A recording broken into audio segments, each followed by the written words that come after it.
Assalamualaikum warahmatullahi wabarakatuh. Selamat pagi anak-anak, tetap semangat di pagi hari ini untuk pembelajaran IPS ya. Sebelum memulai pelajaran, ada baiknya kita berdoa terlebih dahulu. Berdoa menurut agama kepercayaan. Mulai.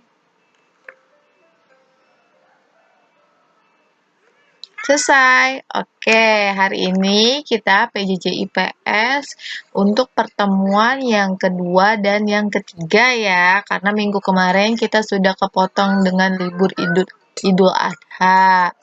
Kali ini kita akan membahas mengenai peta.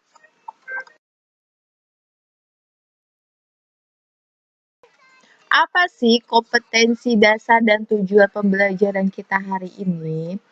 Kompetensi dasarnya kita bisa memahami konsep ruang, lokasi, distribusi, potensi iklim, bentuk bumi, geologis, flora dan fauna, dan interaksi antar ruang di Indonesia. Tujuan pembelajarannya itu kita akan menjelaskan komponen penyusunan peta. Apa sih komponen penyusunan peta? Ada judul peta, ada skala peta, ada orientasi peta, ada simbol, ada garis astronomis, ada inset, ada legenda, dan ada sumber peta. Oke, bahas satu persatu ya. Untuk sebelum memulai pembelajaran, kamu harus tahu dulu apa sih sebenarnya peta itu. Peta itu adalah gambaran permukaan bumi pada suatu bidang datar dan diperkecil dengan menggunakan skala. Lokasi suatu tempat dapat kamu lihat pada sebuah peta, misalnya lokasi Surabaya, lokasi Papua, lokasi Malaysia, lokasi Indonesia, lokasi benua Asia, itu bisa kamu lihat dalam peta. Nah, yang digambar ini adalah contoh peta wilayah kedaulatan negara Republik Indonesia.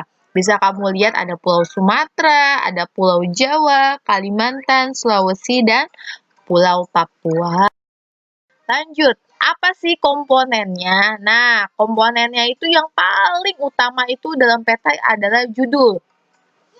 Judul lihat di mana sih? Judul coba kamu lihat di contoh itu ada di bagian paling atas gambar peta. Tulisannya adalah peta persebaran industri di Indonesia. Nah, itu maksudnya dari judul itu. Judul merupakan isi sebuah peta. Sebagai contoh, judul sebuah peta itu peta persebaran industri di Indonesia. Maka isi petanya itu, kamu bisa lihat itu sebaran industri yang ada di Indonesia. Oke, misalnya di situ ada industri semen, industri pupuk, industri kaca, lampu, besi baja. Itu sesuai dengan gambar di petanya ya. Lanjut di skala. Skala apa sih? Skala peta itu perbandingan jarak di peta dengan jarak sesungguhnya di kenyataan. Ya, contoh skala sebuah peta itu 1 dibanding 100.000. Berarti objek yang di jaraknya 1 cm di peta itu berbanding dengan 100.000 cm atau 1 km di lapangan atau di kenyataan. Nah, skala peta dapat dibedakan menjadi 2, skala angka dan skala garis. Kalau di peta tulisannya kayak angka aja yang seperti ini, 1/10.000, berarti dia menggunakan skala angka. Kalau skala garis itu yang seperti itu anak-anak. Bisa kamu lihat contohnya skala garis seperti itu. Orientasi peta. Apa sih orientasi peta? Itu maksudnya arah mata angin ya anak-anakku. Kompas kalau kalian tahu. Biasanya sebuah peta memiliki orientasi arah utara ya. Bentuk orientasi itu ditunjukkan oleh simbol berbentuk panah dengan bentuk bervariasi. Penempatannya pada kolom legenda atau bagian yang kosong di permukaan peta. Pokoknya di bagian pojok-pojok biasanya ada arah mata angin. Nah, untuk mempelajari arah mata angin, Ibu pengen kalian pun tahu ya di mana letaknya. Oke, di sini sebenarnya ada lagunya ya. Timur Tenggara, Selatan Barat Daya, Barat Barat Laut, utara, timur, laut. Oke, utara udah pasti yang bagian paling atas ya anak-anak.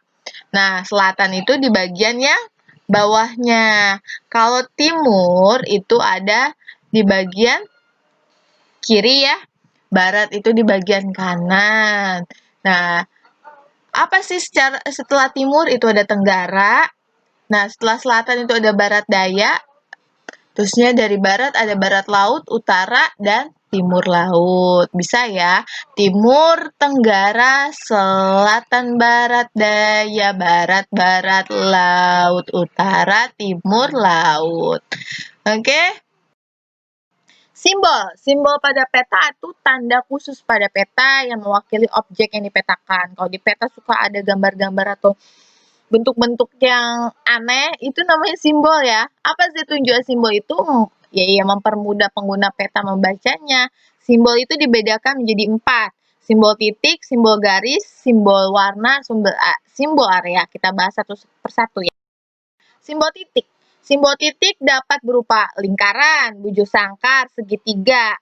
Nah, dia punya makna masing-masing anak-anak. Kalau lambang ibu kota negara misalnya ditaruh di Jakarta karena Jakarta itu ibu kota Indonesia.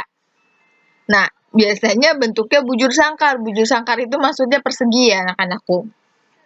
Gunung api berbentuk segitiga. Ibu kota kabupaten bentuknya lingkaran. Oke, kita bahas satu-satu ya. Ibu kota negara itu kotak, bujur sangkar atau persegi, dan biasanya berwarna merah.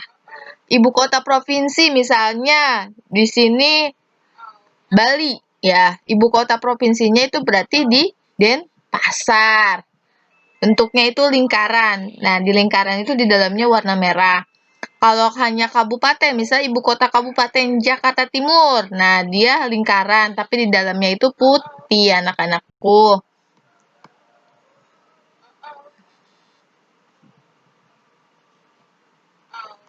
Nah, lanjut. Bentuknya ada kayak jangkar, itu namanya pelabuhan. Bandar udara itu bentuk pesawat. Nah, kalau gunung itu segitiga. Kalau gunungnya berwarna hitam, itu berarti gunungnya tidak aktif. Kalau berwarna merah, berarti gunung kalau kamu berapi. lihat di peta. Nah, simbol warna itu digunakan pada peta dengan aturan tertentu. Tidak sembarang warna digunakan objek. Misalnya kamu mau naruh warna pink di peta, itu sebenarnya nggak ada maknanya. Kalau warna merah ada faktanya ya, gunung berapi biasanya gitu.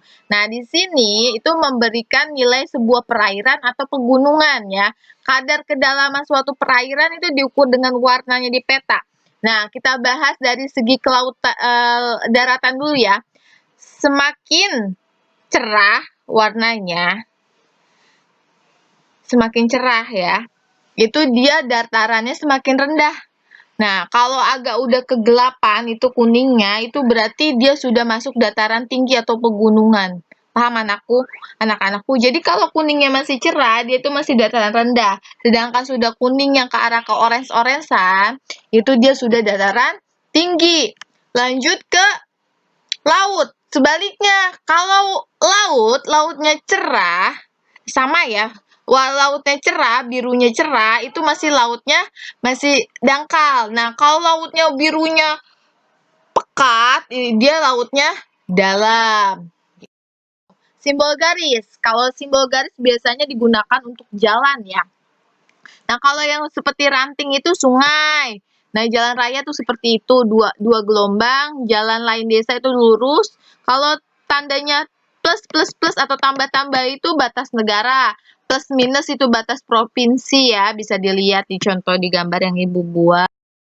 Simbol area itu biasanya menggambarkan danau. Kalau danau itu cuman air berwarna biru. Kalau rawa itu ada strip-stripnya. Kalau sawah itu gambar seperti padi.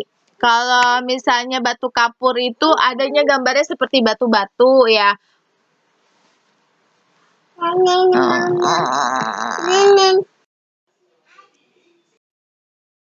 Garis koordinat. Garis koordinat adalah garis skala pada peta yang membentuk garis lintang dan garis bujur.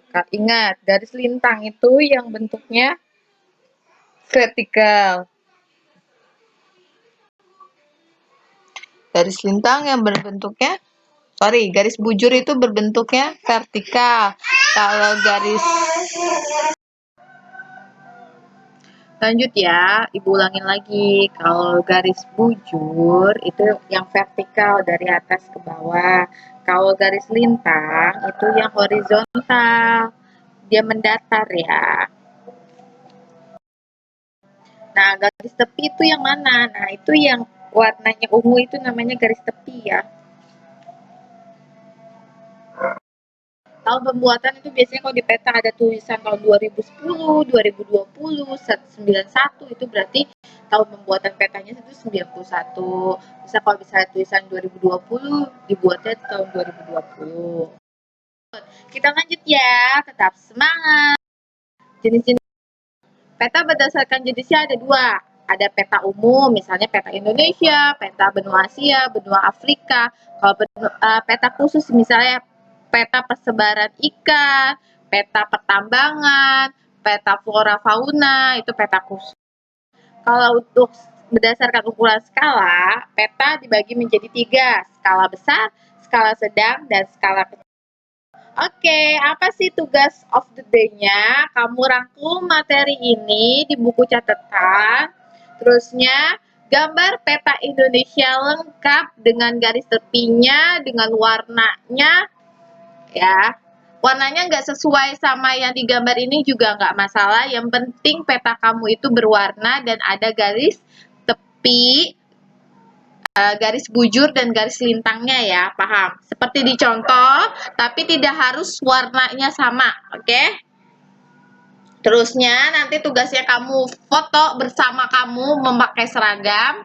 Terusnya kamu bisa kirim ke link yang nanti Ibu bikin, yang Ibu sebarkan ya, nanti ada linknya. Seperti tugas yang sudah-sudah bersama absen. Oke?